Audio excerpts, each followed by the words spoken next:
Hi, Lade. Hi, everybody. My name is Teju, and I'm the founder of Wakaru.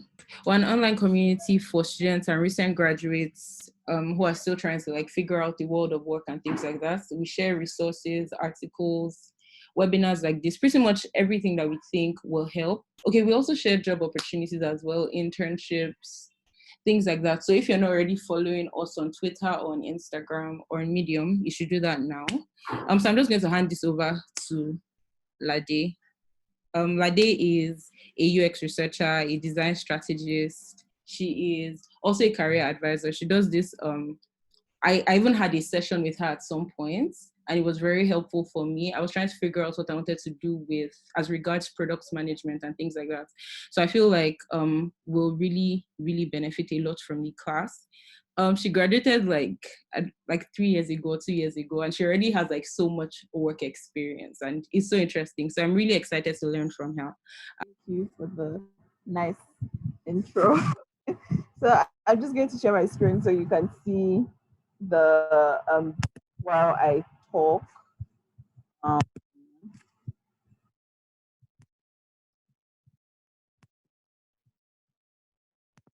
so let me just find it. Can you see my screen? Yes. Okay, hi.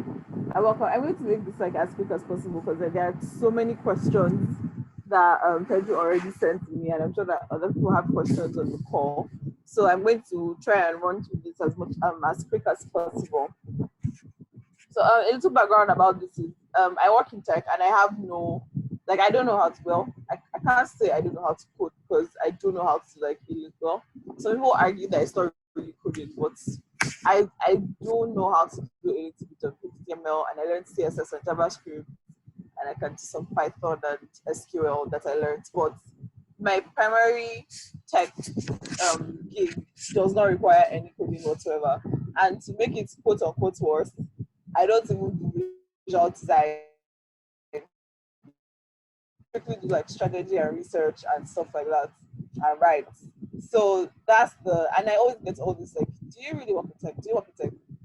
Can you say you work in tech? And so that's what gave me the idea for this talk. And this is my 2020 agenda, that you don't have to learn how to code to work in tech. Okay, so let's go into it. So what does it mean if you say you work in tech? I think if anybody has any answers, they can either drop in chats or aloud. What does it mean if you say you work in tech?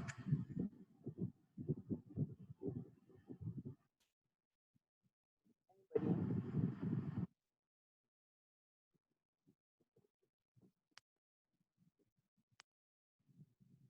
You can just type answer in the chat room if you have any ideas.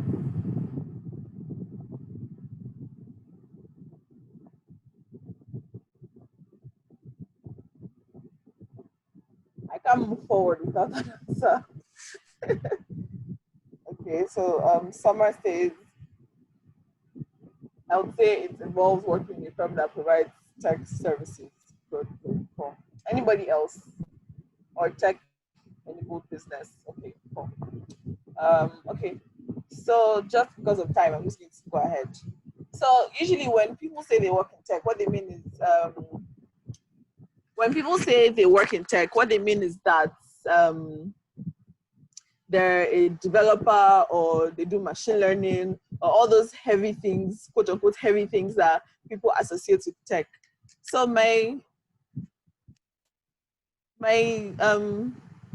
what's it called to them? My question to them is, if a lawyer tells you that they work at Shell, what industry do you say they work in?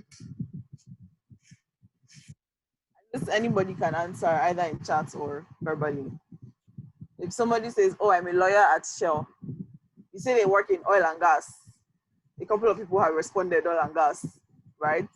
And that's true. When somebody says they work at Shell, say oil and gas. If somebody says they work at GTB, what do you say they work in? If you say I'm a HR partner at GTB, a couple of responses have come in. I'm saying finance, banking, right? So what then does it mean to work in tech? Like what does the equation mean? What fills into that question mark in blank space? And I've been thinking about it and I've come up with a couple of things. And this is just like these are just very few examples of what it means to work in tech. Here there are like at least 10 there are at least 10 different jobs that I have highlighted here, and I'm sure that there are things that I'm missing. When people say they work in a tech company, anybody that works in a tech company works in tech. You might be in a parallel industry. So, like for example, if you're a lawyer who works at Shell, you work in the oil and gas industry, but you also work in the legal industry, right? So it's the same thing for tech. I can be a designer that works at a tech company. So I work in tech, but then I also work in the design space. So it doesn't mean that like it is either or. That's the problem. A lot of people think about this thing as either you work in tech or you don't. But it's not true. You can work in many different industries. And these are some of the examples of things that I have personally identified from my experience and things that I know and people that I have spoken to. Tech companies, they definitely need like the technical founder or technical person, the software developers, all those people. But then they also need lots of other people for them to run properly. You need HR for your employee experience and to make sure that things are going according to plan. There are certain kinds of tech companies, like fintech companies, that require compliance people that make sure that that all the regulations, because there's so many business regulations, so they need people who are knowledgeable about risk and compliance and can handle that. You need PR people who can help your business grow, because if you're doing your startup in one little corner, nobody knows what you're doing, then how are you going to make money? You need marketing, you need business development people, you need sales, product management, you have products, you need people who, and as you grow, especially, you need people who will be responsible for those products. You need operations people, you need comms people. There's so many different people that make up the field and space of tech. So when you now know that, okay, you don't have to code, you don't have to be or a data analyst or machine learning expert or whatever to work in tech, how do you bridge the gap between where you are now and your skills and all the things that you know to move into tech? A little bit about my own background is I studied psychology at Unilag. So like nobody expects, as in the only way I ever imagined working in tech was like maybe a knowledgeable enough tech startup or company hires me as like their in-house therapist or psychologist or something, which is something I had seen in a movie somewhere. So that was like my own conception of how I could work in tech.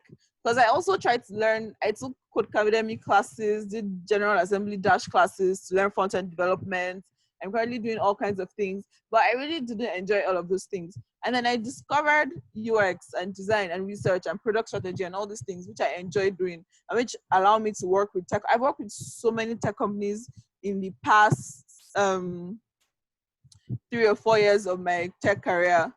I would say my tech career started in when I was in diploma, because I was writing content for tech companies, and then I moved into UX and design. So I would say I've had at least 5 years in the tech industry, so to say. Yeah, so how do you bridge the gap? First of all, you need to identify skills. First of all, you need to identify the skills you have and then the skills you need, right? Because those two things can be different. There can be parallels. There can be things that are parallel or that fly that are on both sides. But you need to identify both things, and you need to be willing to try things, to discover new things. Because if I had stuck to my ways of being a copywriter, social media manager, digital marketer, all those things, and didn't explore the opportunity of UX, I wouldn't like have these opportunities that I have now. So it's very important to like identify different kinds of skills, even things that you don't think you might be interested in, so that you can at least rule it out and know that you're definitely not interested in it. Because the only reason why I learned how to code in the beginning was because I was like, this is the only way I can work in tech. And I did it and I realized that it was not for me. And so I left it and moved on to other things. So identify the skills that you have, the skills that you're interested in, the skills that you need. And then next thing is identify companies that need those skills. So a lot of the time, especially with startups, they might not like be paying attention to certain kinds of roles and certain kinds of things, but but you as somebody who has those skills, you know that, oh, if you're a startup, you need this, but you may not be able to hire somebody full time, so you can package yourself and say, these are the skills I have, these are the things I can do, and package yourself and provide that service to a startup on a freelance basis. And that way you can have more experience along different industries, different companies, even before you have like a full-time job, and that allows you to gather experience. That's how you gather experience. And I feel like everybody on this call knows Cowrywise. And if you know Cowrywise, you probably know Ferromi. And Ferromi, this is how Ferromi started working at Cowrywise. He wrote a proposal to them and sent it to them and said, this is what I can do for you. And now he works at Cowrywise and he's leading the whole content marketing thing at Cowrywise. So figure out the thing that you're good at, the thing you know how to do, and the thing that you want to learn how to do. And then package that proposal and send it out to people and say, this is what I can do, and I want to help your startup do it. Another thing to note is that when you're looking at companies, big companies have different needs from small companies. So for example, a startup who just started like in the past year and they just launched their product, they might not feel the need for an internal communications person, somebody who does internal comms, right? But a business that is a startup, or maybe you can't call them startups anymore, but a business that's like 3, 4, 5 years old and has expanded to like 700 employees will need somebody who can do internal comms. And even if they don't know they need that person, you know that they need that person and you have those skills. So you, again, package your proposal, find the person to talk to in the company. Don't just send it to everybody. Look for the person that makes decisions and send it to them and say, I can do this for you, and this is why you need me, and this is how it will benefit your business. Because at the end of the day, everybody wants something that benefits them. So that's what you have to focus on. What benefit does it bring for you and your business, right? So another example is there are some companies that call HR or they separate them. If you're a small startup that has only 2 or 3 employees, you might not care about like hiring somebody to handle employee experience because you can probably manage it on your own. But when you start expanding, you have 10 people and then 15 people and then 50 people and then 100 people. You might now start thinking, okay, I need somebody to do employee experience at my company. And then that's also another opportunity. So always identify like things to consider, like the size of the company, how long they've been in existence, how much are they making in profits, revenue, all those kinds of things, and figure out who can actually pay you to do the things that you know how to do. Which is also learning about the industry, learn about the tech industry. I came into tech from psychology, and there are so many things I have learned. I learned about like how things work in terms of like even the business of having a startup, the technical aspects of it. If you want to work in risk and compliance for fintech, you have to understand the fintech space. You can't just come and say, oh, I know risk and compliance and I'm going to come and work for fintech companies. You have to do the work. You have to read, talk to people, and not just message people and say, hi, I would like to talk to you, or hi, mentor me. No, no, don't do that. Take your time, outline what it is you really want to know and learn, and reach out to the people that you think can help you, and have reasonable directed conversations with them, and do your research, read online, do your homework before you reach out to people so that they know that you're serious, right? And they don't just like turn you away. So learn about the industry, learn about the things that you're interested in working with, learn about the people that are in the industry. So that way you can position yourself as somebody who is willing and ready to work. Next thing to do is to make connections. So how do you make connections? By meeting people. And a mistake that a lot of people make that I've noticed is that they stick to only communities related to what they do. So for example, if you're a designer, you only go to design meetups. That's great, right? It's good to go to meetups and connect with your peers and people in your direct like space. but also go outside of design meetups. Go to meetups where they are product managers, because product managers work with designers and they sometimes hire designers. So if you only stick to your design communities, you're limiting the scope of who you can reach. So you go to meetups for entrepreneurs, for startup owners, where they allow you to be. So me, for example, the meetup that led me into design was a meetup for women in tech entrepreneurs. I was in either year one or either diploma or year two. I'm not a woman. I don't have business. I don't have a startup. I was not an entrepreneur, and I went to this meetup. And from there, I met somebody who introduced me to somebody else who was a designer. And that's how I started. Like, that's actually how my UX journey began, because I went to an unrelated meetup. So go beyond the scope of what you know. So if you're a data analyst, don't just go to data analyst meetups. Go to other meetups where you can meet other people who work in tech, and you can make connections and let people know that this is what you do and this is what you're interested in. And when we say make connections, it's not just like give everybody a business card or give everybody a Twitter handle. Like, make actual connections with people, talk to people, understand what they do, understand the work that they're doing, understand why it's important to them, understand how you can help them. And that's how you make connections with people. Another thing to do is to share as you learn. So as you're reading, as you're learning, as you're upskilling, write about what you're learning, give talks to people. At the meetups that you're going to, right, ask to give a talk. Show people that you actually know what you're talking about. So there are two sayings that I live by when it comes to this is, one, do great work and talk about it, right? So not just talk about the work that you're doing, actually do good work and then talk about it. And then the second thing is, it's not about who you know, it's not about what you know, it's about who knows that you know what you know. And that's what ties in that making connections and sharing as you're learning. Because when you do that YouTube video, when you do that podcast, when you do that article, when you do that IG live or the Twitch chats or whatever platform, find your platform and thrive in it. When you do all those things, you're reaching to more people. More people are seeing you and they're seeing that this is the work that you're doing and that you know what you're talking about. And then people can reach out to you. Or so if nobody knows that you're a badass writer and I'm your friend, even me, a friend about that. I'm not commenting because I don't know that you're a badass writer. So, but if you write and you talk about your work and you tell me that, oh, I wrote this thing and I'm doing this and I'm doing that. If somebody says to me that, oh, Lade, I'm looking for a writer, I can say, oh, I know this person who's a great writer. But if I don't know that, I can't refer you. That's why it's important to put yourself out there, and not just put yourself out there. Actually have substance, right? Have a good foundation in the work that you do, so that people can actually recommend you and put you out there. And the name of the game is visibility. Be visible, be seen, be heard, and don't be a noisemaker, right? When we say be seen and be heard, we're not saying be a noisemaker. It's like be seen and be heard, but also have substance, right? Know what you're doing.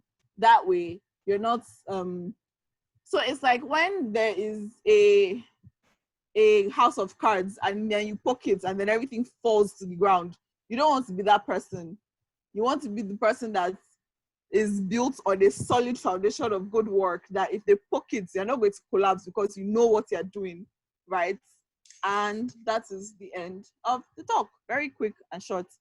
And so I'm going to go through the questions that you sent to me earlier that were filled in the form. So question here is, how can a young professional building a career in management consulting find synergy between tech and management consulting? I think the answer that comes to mind, I don't know much about management consulting because I'm not in that industry, but I would say that the thing that you can do here is maybe do management consulting for tech businesses, like make that your thing, focus on tech businesses or tech-enabled businesses, and that's how you can find the synergy between both. Other than that, I don't really know because it's not my field. How did I get into Google? By being visible, basically. Somebody recommended me because they knew my work and they knew me from. I've written about this on LinkedIn. I will share a link with Teju, and I guess you can share that with everybody. I guess whoever asked the questions on the call. So, but it was basically because I had been doing, it's not like a direct path. I had been doing the work. I had been talking about my work, sharing my work, talking to people, doing workshops. And when they were hiring for the role, the person who they asked for a referral recommended me because they knew about my work. Basically, that was it. How can you merge careers like finance and law with tech? Start a finance or law startup that is tech enabled, or work in a fintech company or in a legal tech company, or work as a lawyer in a tech company or a finance person. Like, there's so many intersections between like a lot of things that we don't immediately think about. But the more you do things, the more you expand, the more you read, the more you see the spaces where these things connect, because you only know what you know, right? You only know the things that you're exposed to. So you have to expose yourself to more things so that your knowledge expands and you can identify more areas where you can fit in. Because for me, for example, UX research, UX strategy, product strategy, for me is the intersection of psychology and design and tech. And those are things that I'm interested in right now, which might change in a few years, might be the same. Before I started working in UX, I was a content writer for like 4 years. So like things change, your interests change, and as you grow, you discover new things that are more interesting for you. What's the fastest way to switch careers into tech? I think I already kind of answered that in the presentation. I don't think that there's a fastest way, because everybody's journey is different, everybody's experience is different. I think something else that was important in my own journey was that I was lucky to somebody who was willing to take a chance on me. I had zero experience in UX, but because I had a psychology background, and the research is research, like no matter what you're doing, research is research, and psychology is very research heavy in addition to like the whole counseling and stuff. So they were willing to take a chance on me and say, because they had also seen me that I was interested and I was visible and I was talking about what I was learning and asking questions. And so they were willing to take a chance on me, and it paid off. So there's no one way. What advice would I give to a budding UI UX designer? I would say read a lot, but also do a lot. Practice, practice, practice. Because there's only so much reading you can do. You have to actually start doing work. So practice, share the things that you're learning and you're doing and practicing. Ask for feedback. I don't just message somebody and say, please give me feedback. Be very specific about the kind of feedback that you're looking for, and give a little background about the work that you're doing. Also reach out to the right people. A lot of people reach out to me a lot about UI design. I'm not a UI designer. I can't help you. I can only refer you to people who can help you. I can help you if you want to do UX design or UX research or product strategy, but I can't help you with UI. So try and reach out to the right people.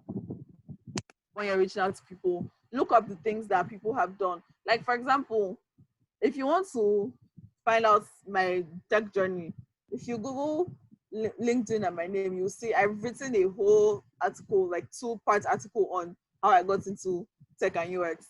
So look up people before you reach out to them and ask them questions that they've already answered before, because it can be a bit infuriating. If it's just one person, it's fine, but then there's tons of people reaching out to you asking you the same question that you have answered before in a whole article. You can imagine how that would be for the person who is receiving of that. UI design does not require coding. I know a lot of UI designers who don't code, and then UX definitely does not require coding. I work in UX and I don't code. I'm a UX designer. Some people argue it, but I'm a UX designer and I don't code. How realistic is remote work in the tech industry for someone who doesn't reside in a state like Lagos? Before, like, people were not very keen on remote work within the country, but especially since the past few months with COVID and everything going on around the world, more people are open to remote work. More people are interested in that. I know a couple of designers who work for companies in Nigeria that work remotely. They don't work for companies that are based abroad. They work for companies in Nigeria and they never go to any office. They work from home. So it's possible. There are not yet a lot of opportunities, but more and more opportunities are coming up. Um, if you have no experience and you want to break into the industry, what you can do is learn, like do online courses, talk about the courses that you're learning, write about what you're learning, practice, do a couple of practice projects, work with nonprofits to use your skills, and then reach out to people. People are always willing to give people a chance if you can show that you know, like you have taken initiative. Another example is my brother. My brother studied mechanical engineering, and he's been saying he wants to switch into data analysis. And so he did like online courses on Python, SQL, all of that. And he started reaching out to people that he wants to switch into data analysis, and he's looking for a job. And he just got a job like this. He's starting a new job in data analysis this month. And he went for the interview, and he was like, he doesn't have like full-time experience in data analysis, but this is the things that he has learned, and these are the things that he can do.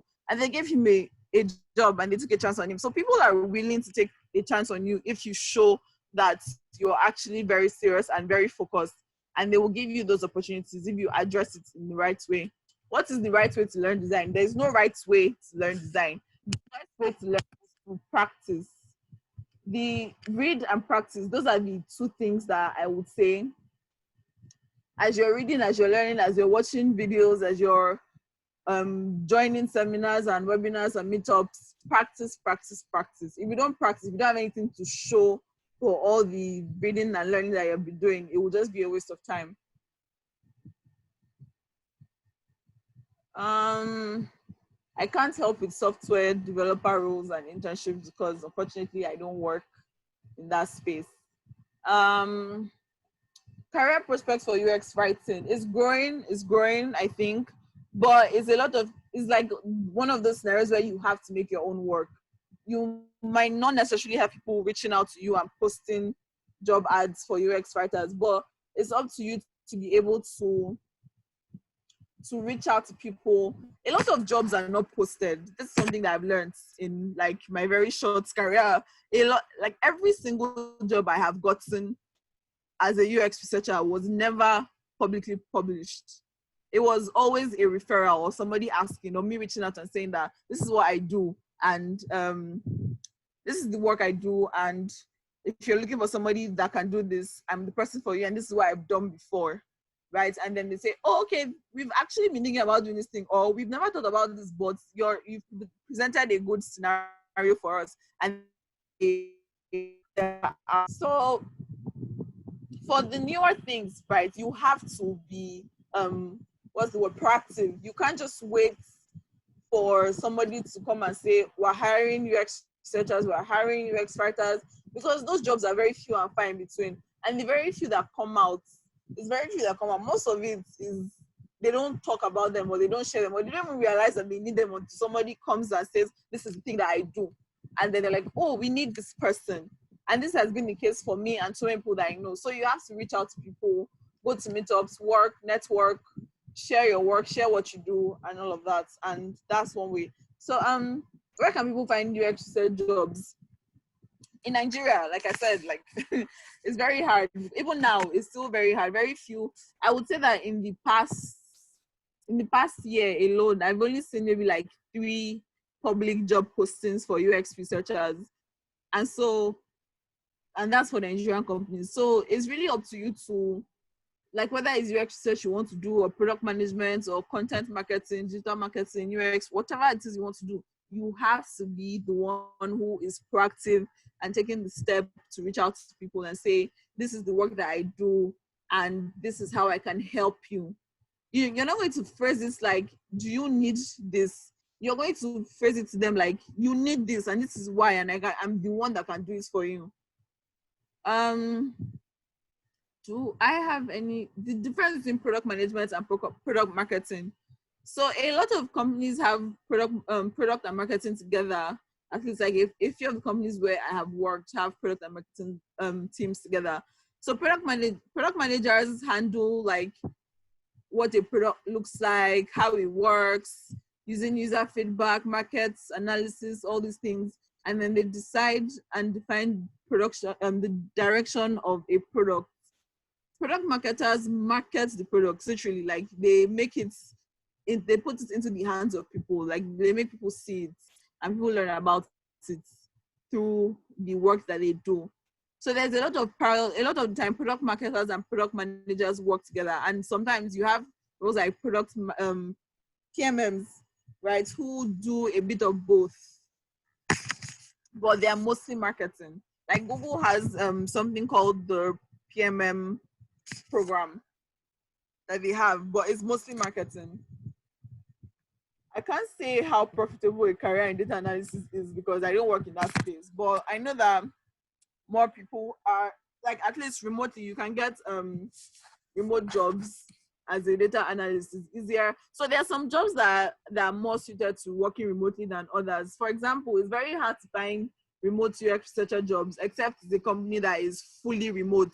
But for jobs like software developers, data analysts, product designers, writers, those ones they're easier to find remote jobs for. So if you check remote job boards, there's so many different remote job boards that you can find that post all those jobs.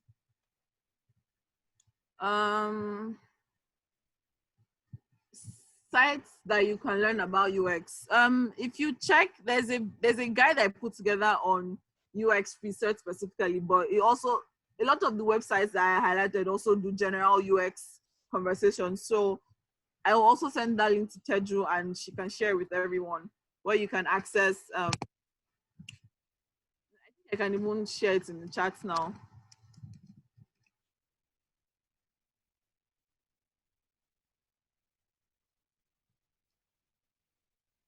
So this link you can find lots of resources on UX. How do I access gigs with top companies working as an independent consultant? Basically, a lot of sending proposals, a lot of networking, a lot of meeting people, a lot of talking about the work that you do. Like, there's no easy way, but it's very, very difficult, draining work, but you have to connect with people, network with people, send proposals, talk to people on LinkedIn, go to meetups, write about the work that you do. And that's how you can get those kinds of gigs. What has been the factor responsible for most of my failures? This is a very good question. I would say that I tend to procrastinate a lot. And so because I procrastinate a lot, I have to rush things that I could have done better, or I miss out on opportunities that I could have applied for or talked about or gotten. So I think I'll say my tendency to procrastinate.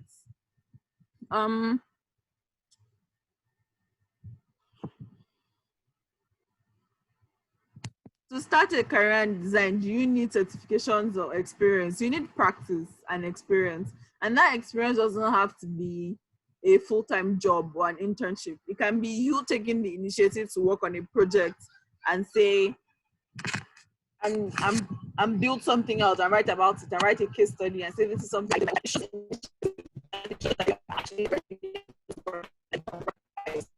so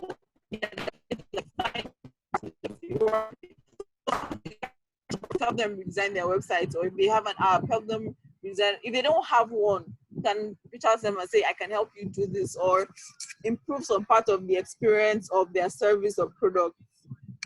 That way you're showing, you're building your portfolio that way. I cannot give advice specific to building a career in product management because I am not a product manager, but I can give you general career advice, which is what I have done so far. For business graduates looking to get into tech, there's no best option. The best option is what are the things that you're interested in. But off the top of my head, if you're really business oriented, you can be a biz dev person, sales, financial officer, financial analyst, all those kinds of things. Because tech companies, like every other company, they need those roles. So it's up to you to show them why they need roles and why you're the best person to fit into the role. Trying to go through all the questions in the doc first. As a fresh graduate looking looking to channel my ways into tech? What are the possible opportunities out there? I think I kind of answered this already in the course of the presentation. As a student who loves technology, how do you discover the specific career path to focus on? And there are some criteria and processes to follow, assuming you're interested in a number of things. So I feel like most people don't have just one interest and they have multiple interests. It's good to be able to explore your interests, but you have to give time for everything. So for example, right now I'm interested in data analysis. And now that I have reached some level of stability in my UX path, I can now focus my energy in learning that. And I have already completed a nano degree on data analysis. That's one. Like, so if you have multiple interests, you can't do everything at once most of the time. Sometimes it's possible to do many of them at once, because I still write, even though my major job is as a UX researcher. I still do other things. I do content writing, content marketing, and so on the side. And now I'm learning data analysis. But at different points, you have to prioritize one over the other ones. And sometimes life makes it easy for you where an opportunity in one just jumps in front of you and you're like, obviously, this is the thing that I need to follow now. And the other things can like be in the back burner. So it's really up to you how you decide what is more important and which one to follow first. And then you can also add in on the other things. The thing I started with was copywriting. I didn't even know what UX was. And then I discovered UX, and copywriting took the back seat. And UX is my major thing. And I do copywriting and content writing and all those things as an addition. And it's always good to have multiple skills, because then you can do things as an add-on. So a lot of the time when people come to me now and say they need a UX researcher, I can say, okay, I can do UX research for you, but I can also do content strategy for you and do your copywriting for your websites or whatever product you're trying to build. So I'm upselling, so to say, my skills. So people, I'm seeing a lot of questions about, like, there are not a lot of openings. How do you find openings? Like I've said before, you create your openings, you create your opportunities.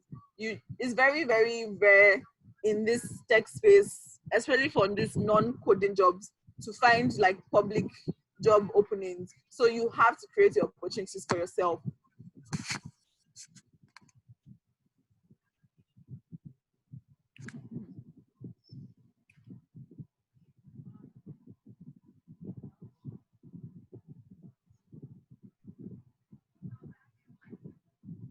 So there's a question about how do I fight imposter syndrome and procrastination. Honestly, I still struggle with procrastination, but the thing that helps me the most is I write everything down.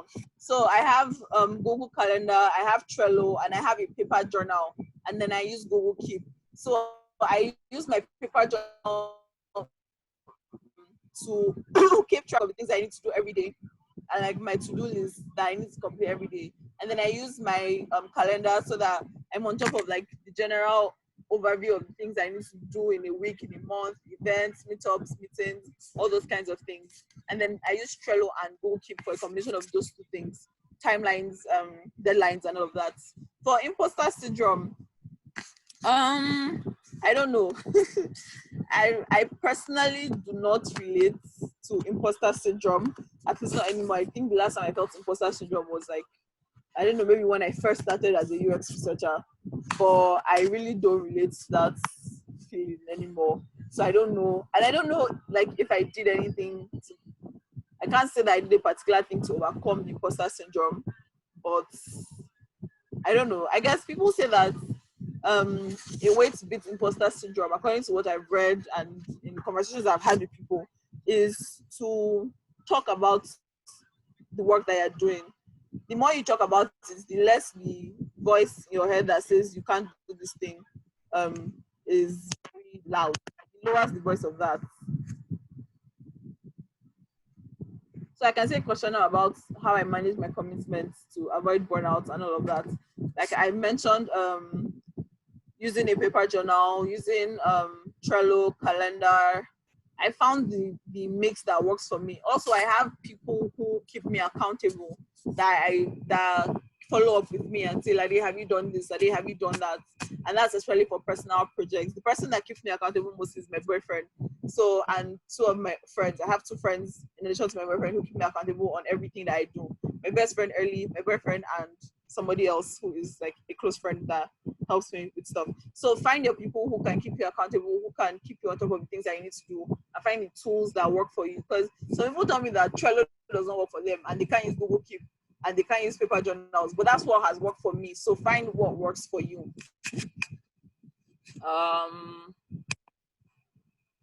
How can a lawyer with no prior tech background grow hard tech skills to use it in the law space? Find what you're interested in, or take any opportunities that come to you.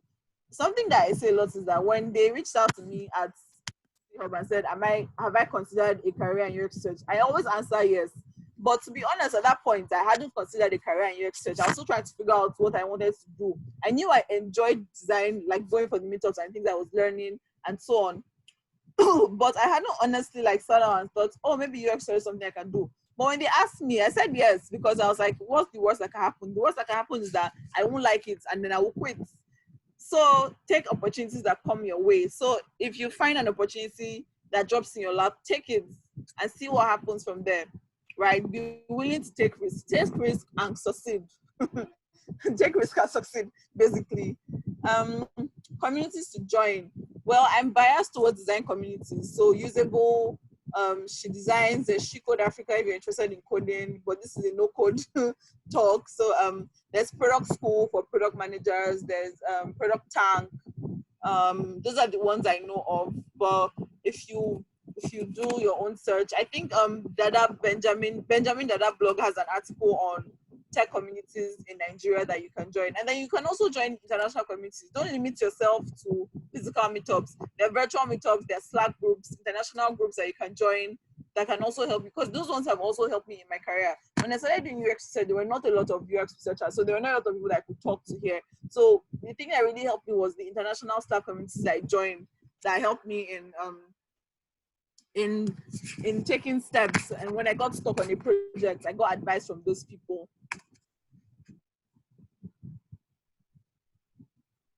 Is there any question I'm missing out?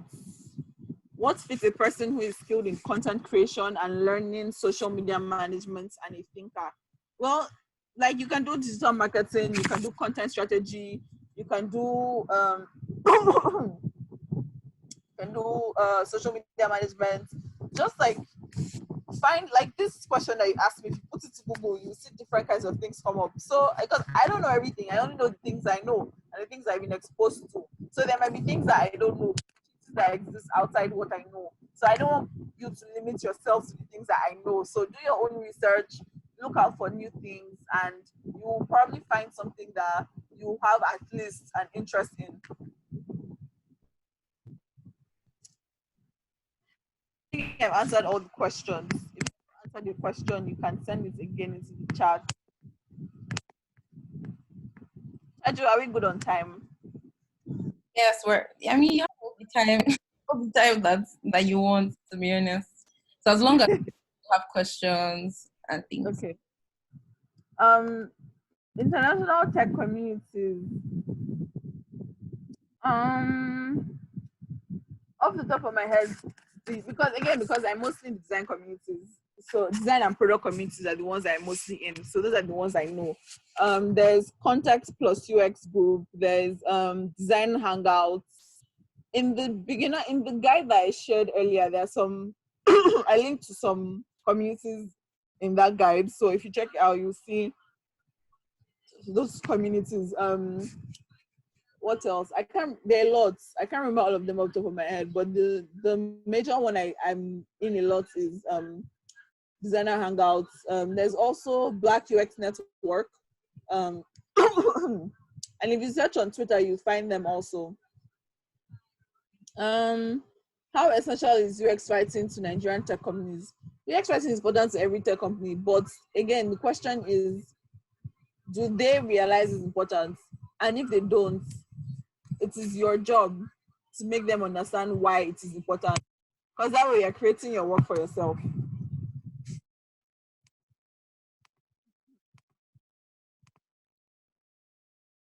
I also have a excuse me. I also have a guide for UX writing. I don't have a short link for it, but if you go to my website, which is ladetawak.com, will find the UX writing guide. The UX researcher guide is also there. The question here is: the UX research duty for a UX researcher the same for a UX designer? So the thing about the term UX designer is that so many people have so many different understanding of what that means. I mentioned at some point on this call that I say I'm a UX designer, but some people will argue with me and say I'm not because I don't do visual design. However, if you go by the definition of a UX designer as somebody who is involved in creating user experience, be that by doing research, by doing writing, by doing visual design, by doing front end, like there's a range that people think of when you think of what is a UX designer or who is a UX designer. By some definitions, I don't fit into that profile because I don't do visual design. But by some other definitions, I fit into that profile because I don't just do UX research. I do strategy, I do content, I do information architecture, and all of those things go into designing a digital product. And I'm emphasizing digital product because that's different, because I'm also a service designer. I do things outside of digital product design. So to answer the question of what is the UX research duty of a UX researcher versus a UX designer, it depends on what the company or the clients that UX designer is working with has defined the role of a UX designer as. Because there's some companies where a UX designer is also responsible for UX research. There's some companies where a UX designer is not. So I can't, there's no specific answer to that. It just depends on the current situation that the designer is in. So smaller companies will generally have one person doing UX design and UX research, and as they expand,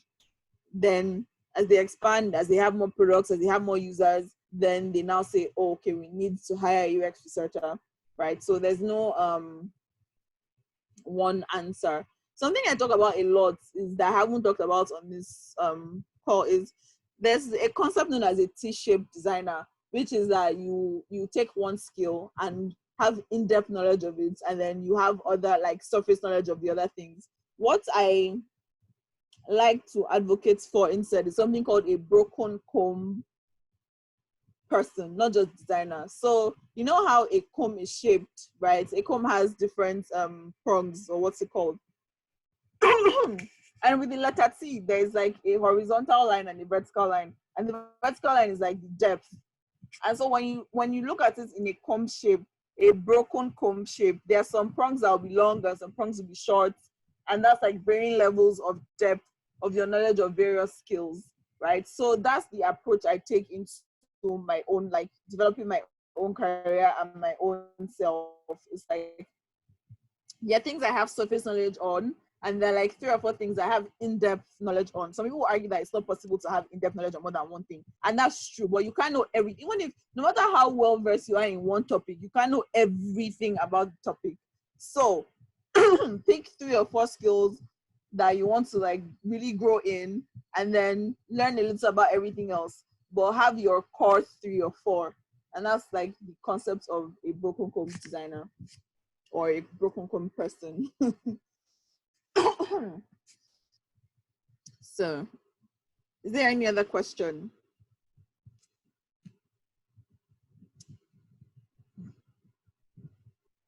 that I have not answered, or that you have thought of in the time that I have been talking?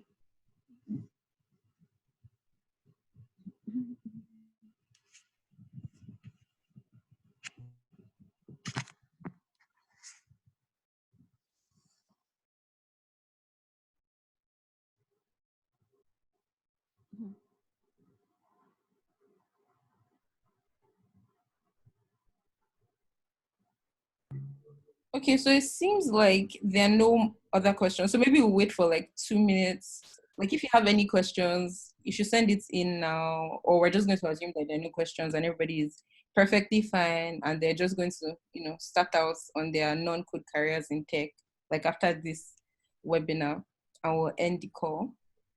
But if you also have feedback or comments or things even if it's not questions, if you have feedback or comments, now is a good time to share it.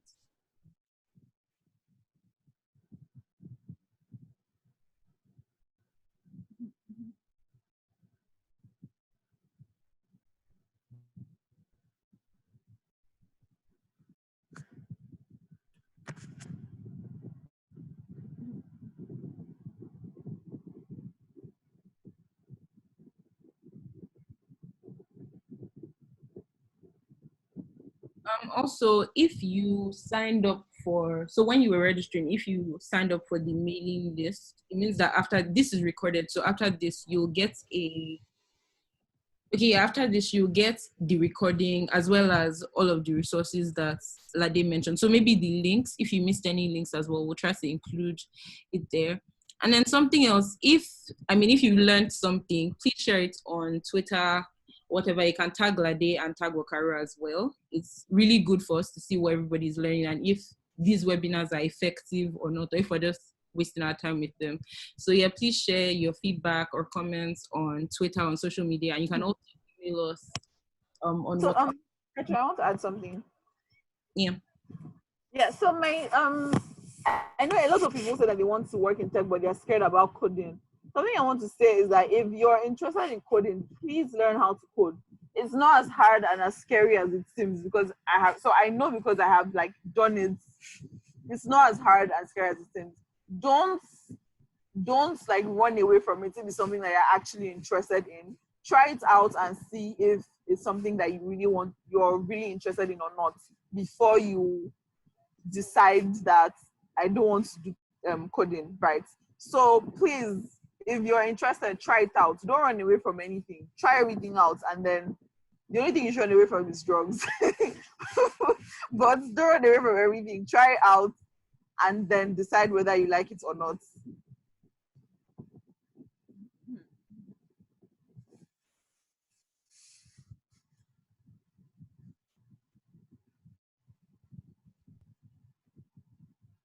I'm seeing an extra question from someone. How do we work? I'm guessing how do we do the work of helping connections between software developers and end users? So just before Lade answers, I'm going to assume once it's 7:55, if no question comes in, I'm just going to assume that we're done with this session and you'll be able to answer and ask another one after that. So yeah, Lade. Okay. So how do you connect software developers and end users? Involve them in your work. So I know that a lot of people like to sit down in one corner and do their work and move on. But if you want to do design and stuff like that, you can't do that. You have to be collaborative. You have to work with your whole team, your product managers, your designers, your developers, work with everybody. And so when you start doing work, talk to your developers, ask them for their inputs, tell them, do a workshop with them and that out stuff.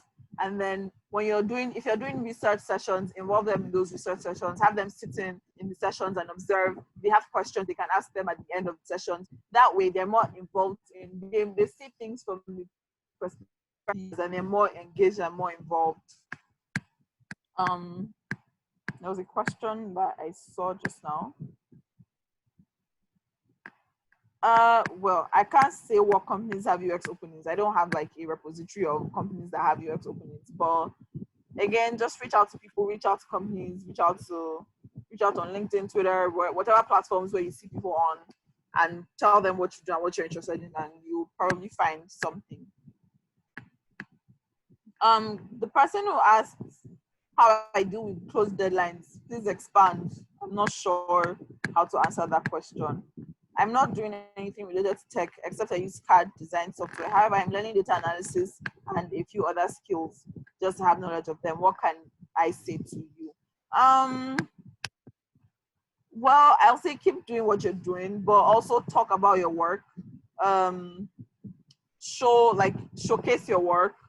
Attend meetups with people that are doing the things that you're interested in, or people who are in tech generally, and meet with new people who can help you in growing your career.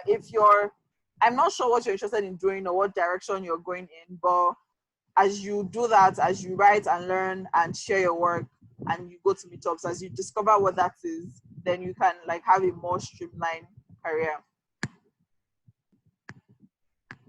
How do I settle on what aspect of tech I wanted to dive into? Well, I think as I mentioned it earlier, I honestly didn't choose UX research. Like I didn't choose it in terms of like I wanted to be a UX researcher and I found a job. It literally fell into my lap and I took it, even though I wasn't sure if I wanted to do it or not. I just accepted it when it fell into my lap and I went with it. So my advice in this case is, my general advice in this case is, if you find an opportunity that falls into your lap, take it and run with it as far as you can run with it. And when you feel like, okay, this is not working out for me, then you switch to something else and find something else. How open are my consultation sessions open to every industry? Well, I won't say every industry. That's why there's a 15 minutes free consultation that we can do to see if you need, like, if I can help you really, because the goal of this thing is to be helpful to people. So if we do the 15-minute session and we feel like that's enough, or I can't really help your situation, then we can skip it. How do I juggle? How do you juggle writing and web development? Um, I don't know any. It depends on what are you writing on. Are you a tech writer? Are you a non-fiction writer? Are you a fiction writer? What do you write, right? So when you know that, if it's tech-related writing or things related to products or startups or things like that, then you can look up what blogs do you read. You say you're a web developer. What blogs do you read? You can reach out to those blogs and say you want to contribute to the blogs. That's how I started writing for Envision. I reached out to Envision and said I wanted to wrote an article, and then they accepted my article and it was published. Right. So yeah, so reach out to the people who reach out to the blogs that you read, reach out to blogs that people in your industry read, or in the industry that you write about, reach out to blogs that they read, and then you can write your article and share there, and you may or may not get published, but keep trying and keep doing it. And I'm a front-end developer, pretty confident with transforming design to code, but I find it hard to work on a personal product because I don't understand design. I would say find somebody who is a visual designer, or a UX or a UI designer, because it seems like you're interested in UI design. So do an online course. Maybe doing an online course will help you in your particular case, because an online course that has a project, right? So do that. Maybe that will help you in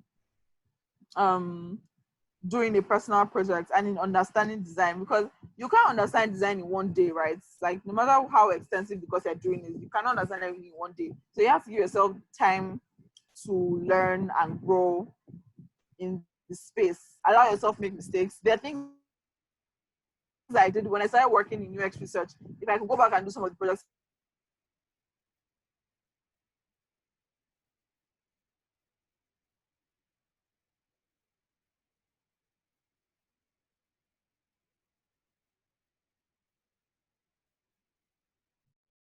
Hey, Ladi, we can't hear you if you're still speaking.